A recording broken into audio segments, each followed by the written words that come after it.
Hello, friends. I'm here to share a spooky story with you about a sheriff who never slept. So gather round and listen closely if you dare. But don't blame me if you can't sleep tonight. In the heart of the West, where the sun beat down on the dusty streets and the wind carried the scent of sagebrush and sin, there was a town where the moon never shone. Its name was Havenwood, and its most peculiar resident was its sheriff, a man known only as Dalton. They said he hadn't slept in years. Every night he paced the deserted streets, talking to the shadows and the ghosts of the departed. The townsfolk claimed he was mad, that his mind had snapped under the relentless glare of the sun and the suffocating silence of the endless plains. But Dalton just smiled and kept on walking. One night, a drifter stumbled into Havenwood. He'd heard tales of the sleeping sheriff and thought to himself, maybe it's not a crazy story after all. Maybe there really is a sheriff who never sleeps. He figured he'd stay just long enough to see the strange spectacle for himself, and then he'd move on before sunrise. As he walked past the jail, he saw the sheriff standing in the middle of the street. The drifter stopped and stared, and what he saw made the blood freeze in his veins. Dalton wasn't just standing there, he was dancing. The sheriff's face was twisted in a grotesque grin, and his eyes, they glowed an eerie red in the darkness. The drifter couldn't take his eyes off the sheriff. He wanted to call out to him, ask him questions, but he couldn't bring himself to break the silence. He stood there watching, mesmerized by the sheriff's strange dance. And then something unexpected happened. The sheriff stopped dancing and turned toward the drifter. He took a step forward and then another, and soon he was standing right in front of him. The drifter could see the sweat dripping down his face, the wild look in his eyes. "Why do you never sleep?" the drifter asked, his voice barely a whisper. Dalton leaned in close and his hot breath washed over the drifter's face like a wave. "Sleep's for the living," he whispered back. "I keep watch for the things that crawl out when the town goes quiet." Then he turned and walked away, leaving the drifter standing there with more questions than answers. As the night wore on, the drifter couldn't shake the feeling that he was being watched. He looked around him, half expecting to see the sheriff standing over him, his eyes glowing in the darkness, but Dalton was nowhere to be seen. When the first rays of sunlight touched the horizon, the drifter decided he'd had enough. He packed up his things and left town, eager to put the unsettling night behind him. But as he walked away from Havenwood, he noticed something strange in the distance. It looked like a figure standing at the edge of town, waving its arms slowly as if it were trying to flag down a passing traveler. Curious, the drifter decided to investigate. He turned around and walked back toward the town, each step taking him closer to the mysterious figure. As he got closer, he could make out the details of the figure. It was the sheriff. And as he stood there waving, a wide grin spread across his face. But the drifter didn't have time to question him again. Suddenly, the ground beneath his feet began to shake and the air grew thick and heavy. A low growl echoed through the valley, sending shivers down the drifter's spine. Then he saw them. Creatures unlike any he'd ever seen before, shambling toward him, their eyes fixed on the unsuspecting drifter. Their claws scraped against the parched earth, and their mouths, filled with sharp, jagged teeth, opened in silent screams. The drifter didn't stand a chance. Those creatures were fast, and in a few moments they were upon him, tearing him limb from limb. The last thing he saw was the sheriff standing over him, his grin wider than ever. Then everything went black. The next morning, the sheriff found the drifter's body torn apart. Footprints in the dirt surrounding him, but none were human. With a heavy heart, the sheriff gathered the pieces of the drifter's journal and read the story to himself. A story about a sheriff who never slept and the creatures that crawled out when the town went quiet. As he read, the sheriff felt a sense of sadness wash over him. He knew that his secret was out now, and he wondered if anyone would come looking for him. But as the sun rose higher in the sky, he felt a familiar stir within him, the pull of the night, the call of the creatures. And so the sheriff did what he had always done. He put on his hat, adjusted his gun, and walked out into the dusty streets of Havenwood, ready to face the night and whatever horrors it may bring. Friends, I hope you enjoyed this tale. If you did, please leave a like and share it with your friends. And if you want to hear more spooky stories, subscribe for more content. Until next time, stay safe and keep your wits about you. You never know what might be lurking in the shadows, waiting for you to turn your back. Stories like this one don't have happy endings. So if that bothers you, then click away now. This is a channel for those who like their stories dark, their endings bleak, and their trees very, very hangable. Outlaw Jesse Crow was one of the Dalton brothers' gang, and despite the fact he was only in it for about a year, he managed to rack up quite the rap sheet in that time, including robbery, rape, and murder. Eventually, the law caught up with him and he was hung at sunrise on the banks of the Salt River by a group of miners. To make sure he didn't come back to haunt them, they left his body dangling from a nearby tree. But at sunset, the tree creaked as though someone had swung from it again. When the miners went to check, they found his boots dangling where they had left them. But the branch above was bare. Some said it was just an animal. Others said it was Jesse Crow come back to haunt them. Now, nobody knows what really happened to Jesse Crow's body after he was hanged. But there are two versions of the story, both of which are equally gruesome. In the first, the miners cut him down and buried him. But when they went to remove the rope from the tree, they found that it, too, was gone. It disappeared into thin air, leaving nothing but the Daltons' signature red bandana. In the second version, the miners left Jesse Crow hanging, not wanting to touch a dead body or risk angering the spirit of an outlaw. Then, in the middle of the night, they heard screams in the forest. In the morning, they found two men hanging under the tree, their necks snapped. The ropes weren't there the day before, nor were the bodies. One of the men was a deputy sheriff. The other was the jailer who'd held Jesse Crow before he escaped and joined the Dalton gang. Somehow, the rope had appeared in the night, tightening around their necks until they were dead. And that wasn't the end of it. For weeks afterwards, miners reported seeing shadowy figures under the tree at night, sometimes just a glimpse of a face peering out from under a hat, sometimes a whole body, gaunt and skeletal, dragging itself along the ground. Some who walked under the tree at night were never seen again, their tents robbed, their bodies broken and buried in shallow graves. To this day, nobody knows what happened to Jesse Crow's body, whether it was an animal, a spirit, or something in between that dragged itself from the tree at night, hunting for new victims to add to its collection. So if you ever find yourself walking home under a tree, just remember to look up, because if you don't, you might find yourself looking down at the world from the wrong side of a rope. Now this one's a bit different. There's no grisly murders, no dismembered bodies, not even any blood. But there's something eerie about a house that makes you question everything you see. Every town had a saloon, but this one had no owner. The piano played itself at midnight, and whiskey glasses filled on their own. A cowboy dared to drink one. The next day, he was gone, only his boots left under the bar. The locals say if you listen closely, you can hear him screaming between the piano notes. That's 1 minute. This happened in a small prairie town out past Dodge. Most folks pass right by it these days on their way to somewhere else like we did. But back in the 1800s, travelers passing through the Great Plains had to make their own way. And when the sun went down, they were looking for a place to rest their weary heads. And that's when they found the Hollow Saloon. It wasn't much to look at from the road, just a weathered wooden sign nailed to a split-rail fence and a faint glow coming from inside. But once they pushed open the doors, the travelers would stop in their tracks. There were no waitstaff behind the bar, no bottles on the shelves, not even a mirror above the counter.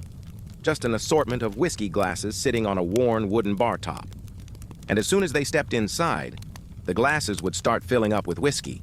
At first, it was just a trickle, then a steady pour until each glass was brimming full.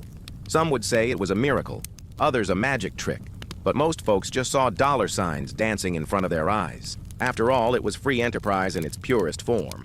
No government handouts here. If you wanted a drink, you helped yourself. And if you wanted to stay for dinner, there was always a hot meal waiting in the kitchen, made by a cook whose name nobody knew, but everyone agreed was pretty good. It was almost like the place was run by ghosts, except for the piano player. He was very real, and so was the music he made. Day or night, there was always a different tune coming from the old upright piano in the corner. Waltzes and murder ballads, ragtime and blues. He could play anything and everything. But he never played for tips, and he never took requests. He just sat there at the keys hammering out his repertoire until his fingers bled. Then he would stop, wipe the sweat from his brow, and walk out the front door. But he never stayed gone for long. Soon enough, he'd be back playing again, sometimes for hours, sometimes for days, but always alone. Only 2 rules governed the Hollow Salon. You couldn't draw a weapon inside, and you couldn't leave without paying your bill. Now, most people had no problem with that. They came in, they drank their free booze, and they ate their free food. Then they paid their bill, and they left. But every now and then, someone wouldn't pay their bill. Sometimes they tried to walk out without paying. Sometimes they tried to pay with a bad check. And once in a while, they just plain refused to pay at all. That's what happened with Tex Watson. He was a notorious card sharp and all-around bad hombre who rode into town one evening with a 6-gun on his hip and a deck of cards in his pocket. He played poker all night, winning nearly every hand, raking in chips until he had a near-indecipherable pile in front of him. When the sun came up, he cashed in his chips, put on his Stetson, and walked out without paying his bar tab. That was against the rules, see? And nobody liked it. The next day, Tex Watson was gone, but his boots were left under the bar where he'd carelessly kicked them off the night before. And that's when the piano player started hammering out a new tune. It was a jig, a fast, frantic tune full of double stops and repeated chords, and it drove everyone crazy. Day and night he played it over and over, never stopping, never eating, until his hands were bloody stumps. Now, some say the jig was Tex Watson's last stand, his final game, and he was betting it all on the piano. Others say the tune is the ghost of Tex Watson riding the range, looking for someone to settle his bar tab. But everyone agrees if you listen closely, you can still hear him screaming between the piano notes. Thanks for watching. See you next time. The wind whispered secrets through the dry grass, tales of riders cloaked in dust, of horses with empty eyes that galloped across the sun-bleached desert. Their whispers were carried on the backs of bats, swooping low over the mesas to peer into the settlements below.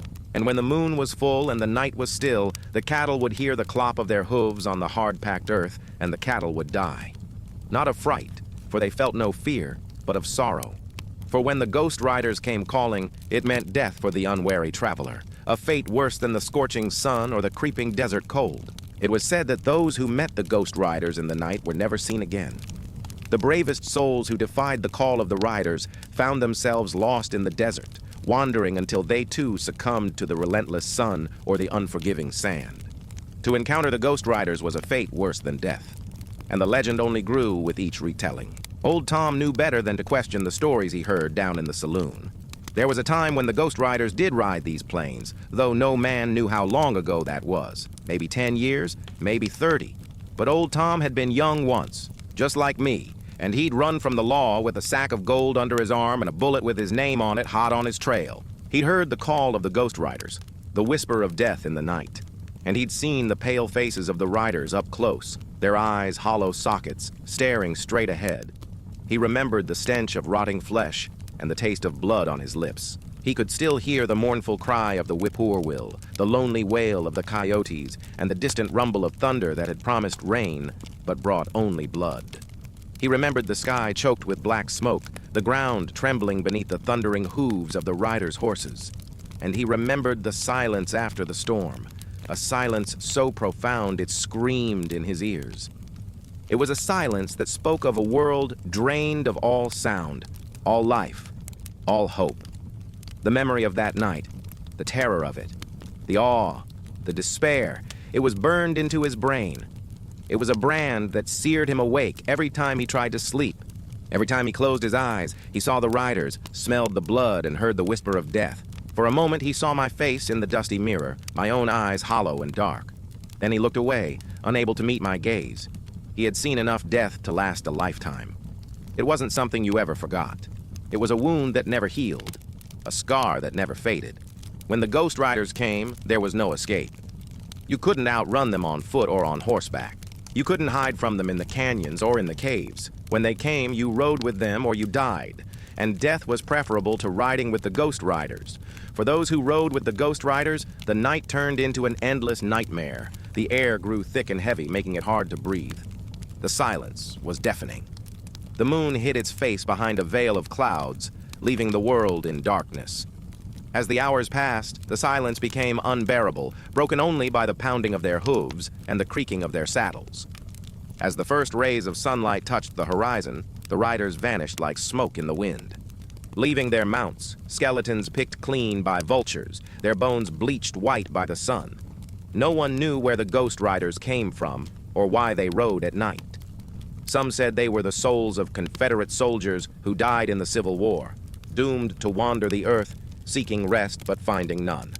Others said they were the spirits of cowboys who'd been killed by Native Americans, their thirst for revenge unquenchable even in death. But old Tom knew the truth, or at least he thought he did. He'd seen the ghost riders up close, and he'd lived to tell the tale, and that was all that mattered. He didn't need anyone to believe him. He didn't need their pity or their fear. All he needed was the truth, his truth. And as the sun dipped below the horizon and the shadows grew long, he turned away from the mirror, leaving me alone with my thoughts and the specter of the ghost riders. The stranger, with no shadow. He rode into town at dusk. No one knew his name. When the sun hit him, there was no shadow on the ground. The old bartender looked up from polishing a glass. The stranger slid off his horse and walked toward the bar. His face was obscured by the darkness of the wide-brimmed hat he wore, and though the bartender couldn't see his features, he could sense the stranger's intense gaze boring into him like an X-ray machine at the county fair. "What can I get for you?"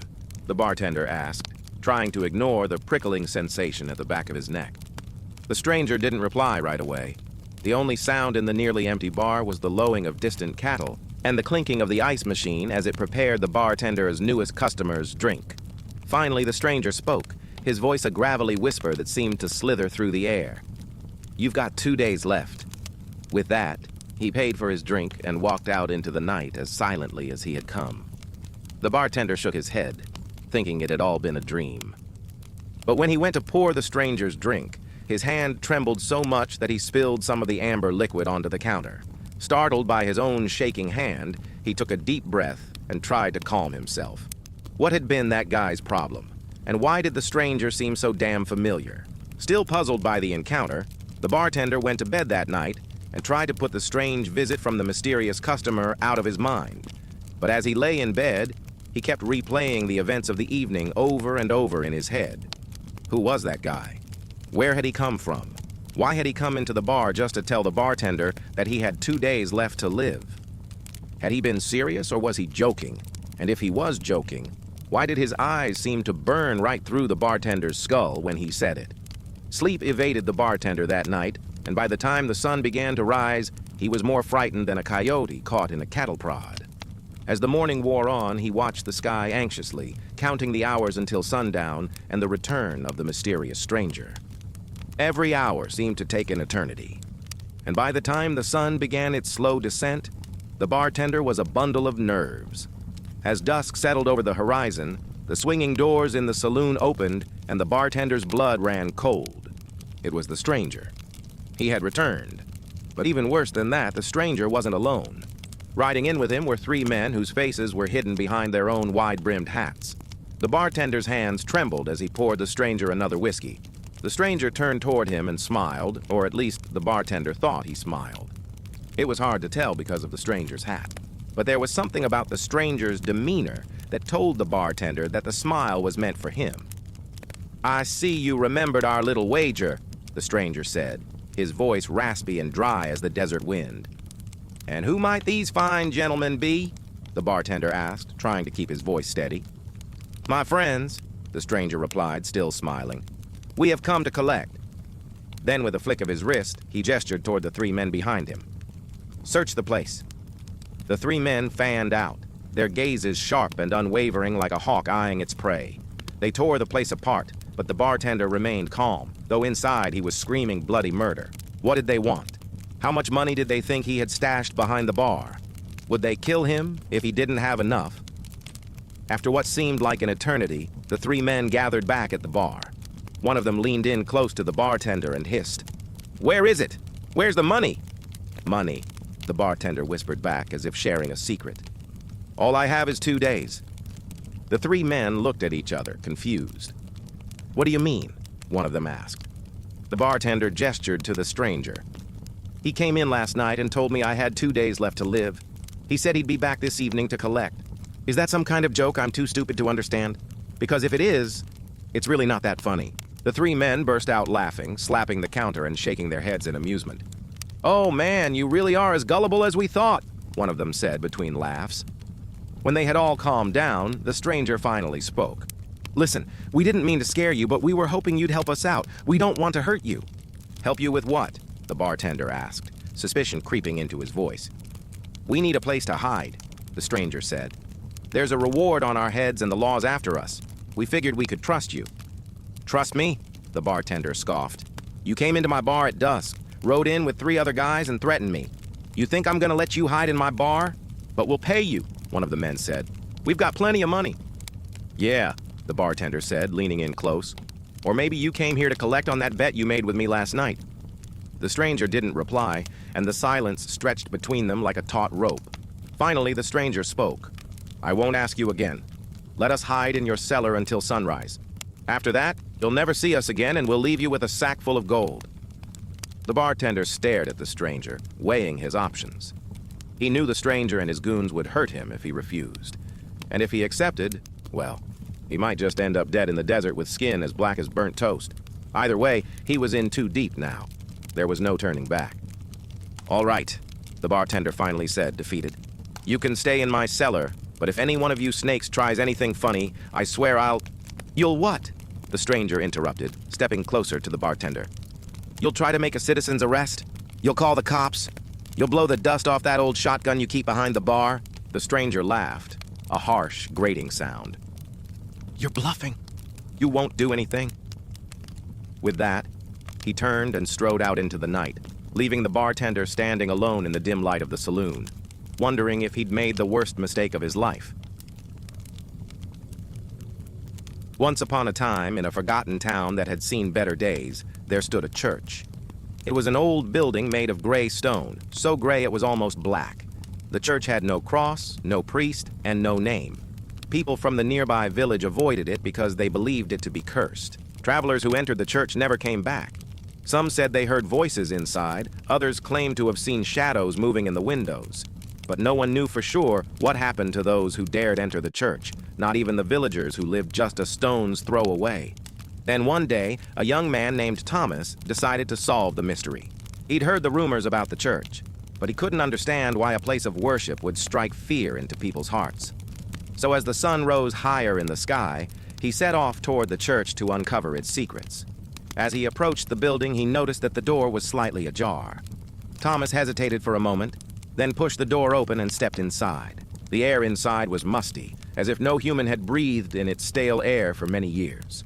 The only sound was the soft creaking of the old building settling in the afternoon heat. As Thomas moved deeper into the church, he could feel a strange energy all around him. Just then, he heard footsteps behind him and turned to see a little boy holding a flickering candle. The boy seemed unafraid of the darkness, leading Thomas further into the church. Suddenly, the boy stopped in front of a niche in the wall and beckoned for Thomas to come closer. There, in the dim light of the candle, Thomas saw an inscription carved into the stone. It was a prayer, a desperate plea for help. But as he read the prayer, the candle flames sputtered and went out, plunging them into total darkness. And then Thomas heard a voice. It was the little boy, but it sounded different, distorted and evil. "Who are you?" Thomas asked, his voice echoing strangely in the darkness. "I am the son of this house," the voice replied, "and you are not welcome here."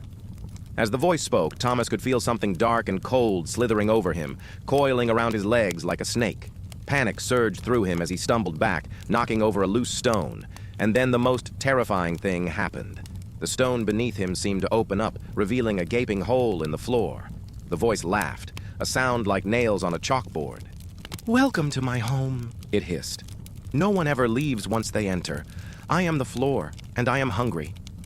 And with that, the floor started to rise up, tendrils of darkness reaching out to grab Thomas. He screamed as he tried to scramble away, but the floor was relentless. It pulled him down, down into the darkness. Then everything went black. When Thomas's friends found him the next morning, he was sitting on the floor outside the church, babbling incoherently. They rushed to his side, concerned for his well-being. "Thomas, what happened to you?" one of them asked, helping him to his feet. Thomas looked at them, his eyes wide with terror. "The church," he whispered. "It wants to eat you. It wants to eat everyone." His friends didn't know what to believe. Was Thomas having a psychotic episode, or was there really something sinister lurking in the church? Just then, a young girl approached them. She was the same age as Thomas and had a kind face. "What's wrong with him?" she asked, noticing the fear in Thomas's eyes.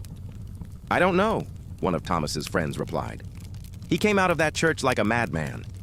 The girl shook her head. "You don't understand," she said. "That church doesn't want to eat people. It's protecting them. My father used to be a priest there, but then he disappeared. I think the church took him because he was a good man." With that, she ran toward the church, disappearing inside. Thomas wanted to call after her, but no sound came out. He could only watch as the church door closed behind her, hiding both the girl and whatever evil lurked within. They say that wherever there's gold, there's magic. And sometimes that magic is dangerous. Deep in the mountains of western Pennsylvania, hidden away from prying eyes and the clamor of civilization, lay a hollow. It was here that legend was born. Or maybe it was here that a curse took root. Whatever the truth may be, all we really know is that something wicked this way comes. What began as a small operation soon became known as the Black Hollow Mine, and its claim to fame was simple: the richest vein of gold ever discovered. For years, men had flocked to this place from all across the world, lured by the promise of unimaginable riches. They came seeking fortune, and they found it, all right. But what they didn't bargain for was the price they'd pay. See, the gold in Black Hollow came with a catch. Every nugget pulled from the earth dripped blood. At first, it was just a few drops, a minor inconvenience for miners looking to get rich. But then, the bleeding got worse. Soon, whole veins of gold were dripping with blood. And those who touched it, well, they went mad, clawing at the walls until their fingers broke off, screaming and yelling until their voices were hoarse. Then they died, dropping dead right there in the mine, victims of the insatiable greed that had driven them to this hollow place. These days, stories like this are written off as tall tales, campfire stories meant to scare young prospectors away from dangerous mines.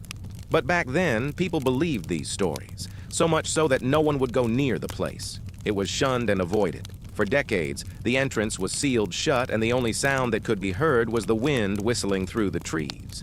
But eventually, curiosity got the best of people, and the mine was opened once more. Nothing was found. And though some brave souls did venture into the tunnels, no one stayed long enough to find anything. That is, until now. You see, the mine hadn't been silent after all. You see, deep in its bowels, the gold continued to seep out, wet and red, dripping down the walls like blood from a cut. It wasn't much at first, just a few drops here and there. But soon, entire rivers of gold ran through the tunnels, carrying with them the spirits of those who had died in the mine. And when the miners returned, they brought these spirits with them. At first, it was just a low moan, like the sound of a man dying. But as time went on, it grew louder. Now, every night, the mine moans like a dying man, a sound that can be heard for miles around. Some say if you listen real close, you can hear the whispers of the dead, begging you to turn back before it's too late. These days, people come from all around to hear the sound for themselves, hoping to catch a glimpse of the gold that flows through the mine. But most turn back after hearing the cries from within, knowing that some things are better left alone. After all, who knows what evil lurks in the hearts of men, let alone in the depths of a forsaken mine? Now, if you're one of the brave souls who wants to see this for themselves, then I have some news for you. The mine is still there, hidden away in the mountains, its entrance concealed by a tangle of vines and overgrowth. But if you can find it, if you can brave the stench of stale waste, and the sound of dripping gold, then maybe, just maybe, you'll see the spirits for yourself. Maybe you'll even hear them beg you to join them in their watery grave. But whatever you do, don't take the bait. Just turn back and run, because if you stay, you'll be trapped forever in the bleeding gold mine. Thanks for watching. And if you enjoyed this video, then make sure to subscribe for more terrifying tales. Until next time, stay safe. Out past the last house on the hill, where the road cracked and the weeds grew high, sat the widow's ranch. The widow's ranch hadn't always been a ranch. It was once a farmhouse painted white, with a porch swing and a picket fence. But years had passed and the paint had peeled, the porch had sagged and the fence had splintered. Now it was just a ramshackle house with boarded-up windows and a rusted weather vane. Folks in town said the widow's ranch was cursed. Sheriff Brody didn't believe in curses, but he did believe in doing his job. So when a traveling salesman claimed he'd seen a ghost on the widow's ranch, the sheriff figured it was time for a visit. Years ago, Old Man Hemlock had lived on the ranch with his wife. Then one day he was found dead in his barn, gored clean through the heart by one of his own cattle. His wife was inconsolable, folks said, and she buried him out back with her own two hands. But not long after that, she started boarding up the windows and turning away anyone who passed by. That was how the townspeople remembered it. The last they'd heard, the old woman was still out there living alone, talking to the dead. After all these years, Sheriff Brody finally made it out to the widow's ranch. He knocked on the door and waited. No answer. He knocked again, louder this time. Still nothing. The boards on the windows weren't nailed down or locked, just sitting there loose as a coffin. So the sheriff pushed one open and stepped inside. Dust motes danced in the sliver of light coming through the window. In front of the window was an old rocking chair, next to it a rocking horse, and on the floor lay a doll with a porcelain face. She was beautiful, the sheriff thought, but creepy as hell. He turned to leave. Then something caught his eye. On the wall was a calendar, its pages brittle and yellowed with age. The month was July, the year 1947. The sheriff remembered reading about Old Man Hemlock's death in the archives, a story covered up and buried by the local paper.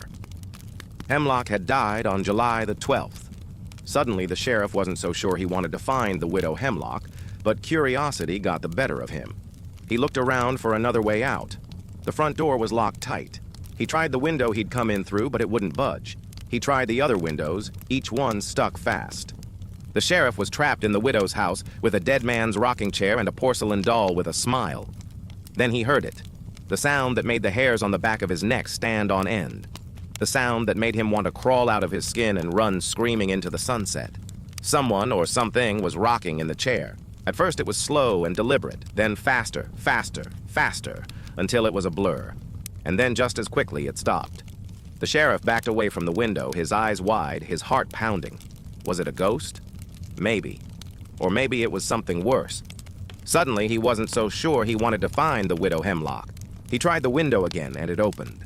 He squeezed through, ignoring the cut on his hand, and ran outside. He didn't look back, not until he was safely in his cruiser and headed away from the widow's ranch.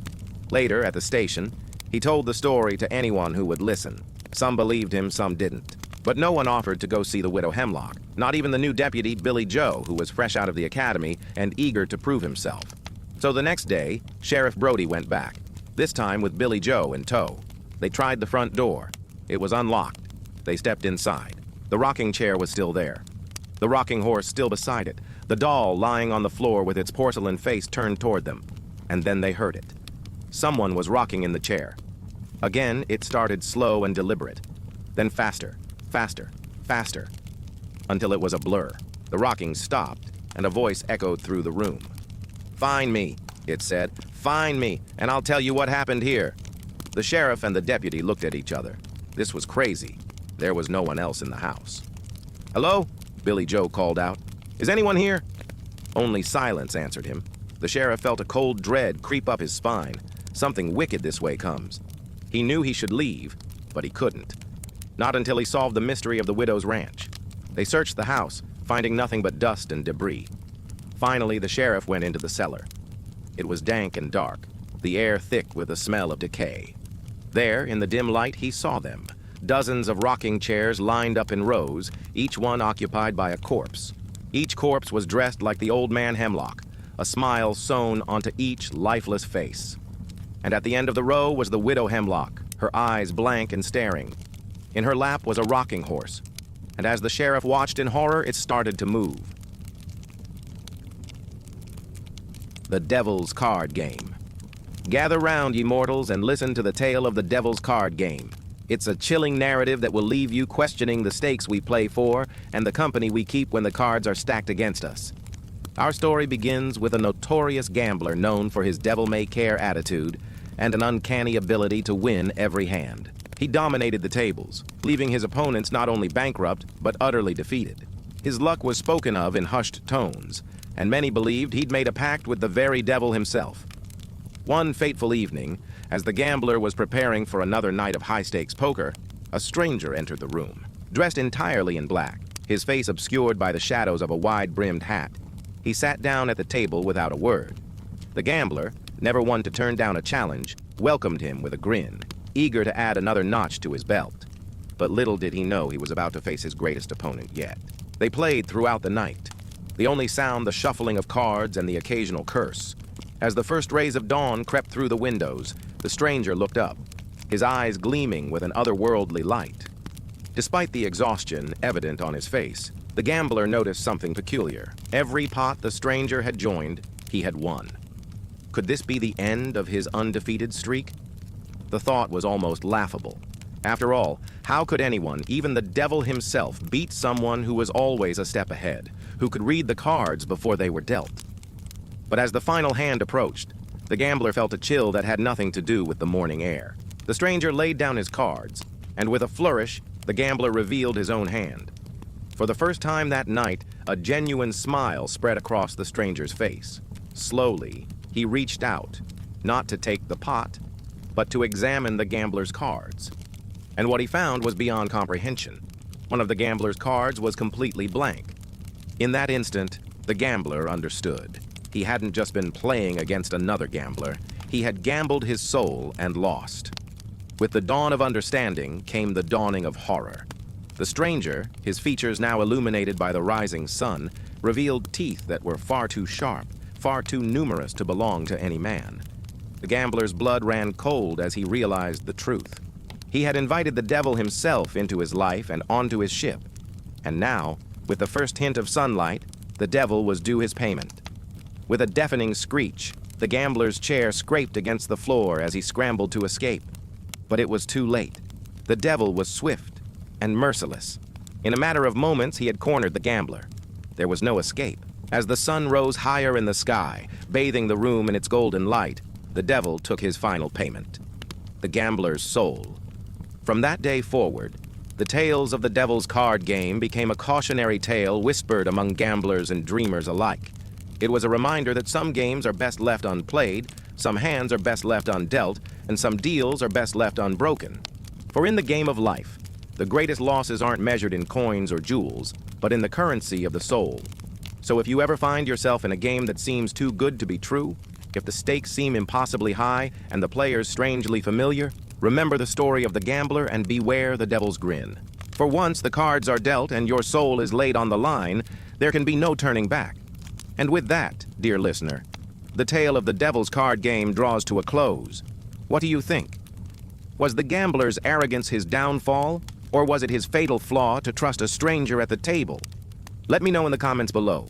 Also, if you're as curious about other frightening folktales, urban legends, and creepypastas as I am, then consider giving this video a thumbs up and subscribing for more spine-chilling stories. Thank you for listening. Now, if you don't mind, I have a date with Destiny. Or perhaps it's just my laundry. Either way, it's going to be a thrilling ride. Okay, here's a mystery for you.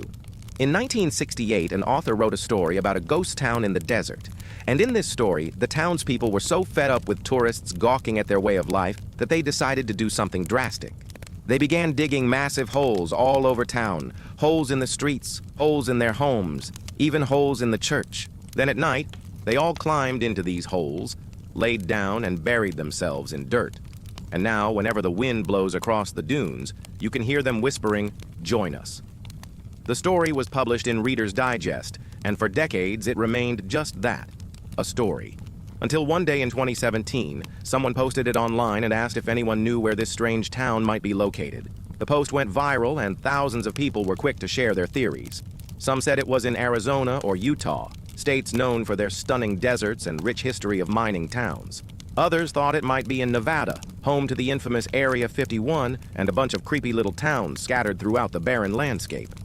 But despite all the guesses, no one knew where this mysterious town was actually located. That is, until recently.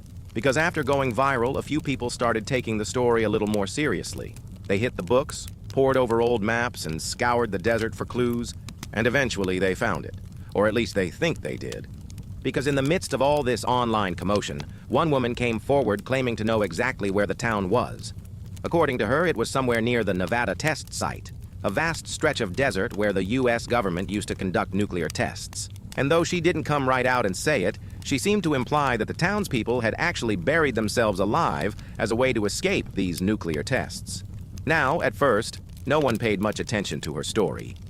After all, why would a bunch of normal people dig giant holes and bury themselves alive? It made no sense. But then one man decided to take a road trip out to the Nevada test site to see if he could find any trace of this bizarre town.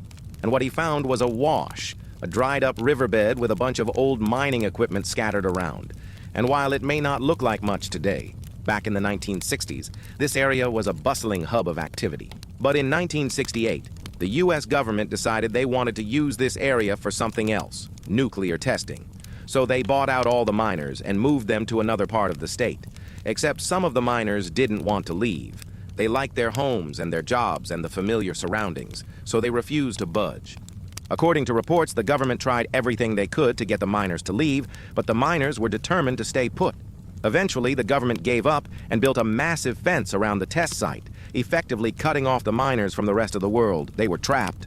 And according to one miner named Leroy, that's when things got weird. He said that one night everyone in town started digging. They dug holes in their yards, in the streets, even in the school. Then they all crawled into these holes and covered themselves in dirt. Now, we don't know how many people were actually involved in this, but according to Leroy, there were at least 30. And supposedly, they were so fed up with being trapped that they chose to bury themselves alive rather than leave. As for the hole in the church, well, that was dug by Leroy himself. He said that he couldn't bear the thought of being separated from his God.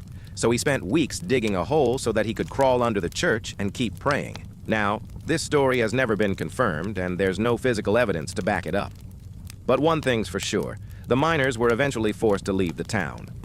Sometime in the 1970s, the government came back and bulldozed all the houses, leaving behind only a few pieces of mining equipment and a whole lot of unanswered questions. Today, the area is still a restricted military zone, which means that no one is allowed to enter without a special permit. And as for the miners, well, some say they were all killed in the nuclear blasts, while others claim they were simply relocated to another town in Nevada. As for me, I'm going to go out on a limb here and say that this story is true. After all, who else would have thought to bury themselves alive as a way of escaping a military zone? Not to mention, the government has been known to do some pretty shady things in the name of national security. Just ask the people of St. Augustine, Florida, or Taos, New Mexico. So maybe, just maybe, there really is a town in the desert that buried itself. If you want to hear more stories about mysterious towns, stay tuned.